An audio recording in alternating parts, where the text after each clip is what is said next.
আসসালামু আলাইকুম। Welcome to my YouTube channel and Facebook page. যে যেখান থেকে দেখছেন আশা করি সবাই ভালো আছেন। আলহামদুলিল্লাহ আমিও ভালো আছি। আমার চ্যানেলটা এবং পেজটা এখনও যারা ফলো, লাইক অ্যান্ড সাবস্ক্রাইব করেননি দয়া করে দিবেন, যেন নতুন নতুন রেসিপি দেখতে পারেন। আর দেরি কেন, চলুন রেসিপিতে চলে যাই। আজকে আমি বানাবো গরুর মাংসের কাবাব। প্রেশার কুকারে গরুর মাংসগুলো ছোট ছোট করে কেটে নিয়েছি। বুটের ডালগুলো 1 ঘন্টা আগে ভিজিয়ে রেখেছিলাম যেন তাড়াতাড়ি সিদ্ধ হয়। এবার ভালো করে ধুয়ে দিলাম। মাংসের পরিমাণ যতটুকু, ডালের পরিমাণও ততটুকু।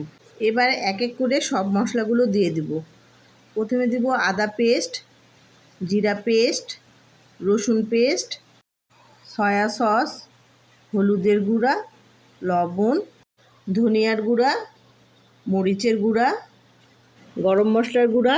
এখানে আমি রাঁধুনি গরম মশলার গুঁড়াটা দিয়েছি এবং একটু সয়াবিন তেল দিয়ে ভালো করে মেখে নেব। মেখে পর্যাপ্ত পরিমাণে পানি দিয়ে ঢাকনাটা ভালো করে লাগিয়ে 8-10টা হুইসেল দেব। এই তো দেখেন আমার কাবাবের ডাল এবং মাংসটা কি সুন্দর সিদ্ধ হয়ে গিয়েছে।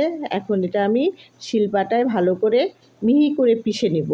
এবার এতে আমি রাঁধুনি কাবাব মশলা একটু, 2টা ডিম দিয়ে ভালো করে মেখে কাবাবের শেপ দিব। আমার কাবাবগুলো শেপ দেওয়া শেষ। এই যে দেখেন কত সুন্দর হয়েছে। এবার ভাজার পালা, ভেজে পরিবেশন করব। আমি ভাজার ভিডিওটা ধারণ করতে পারিনি, তাই অত্যন্ত দুঃখিত।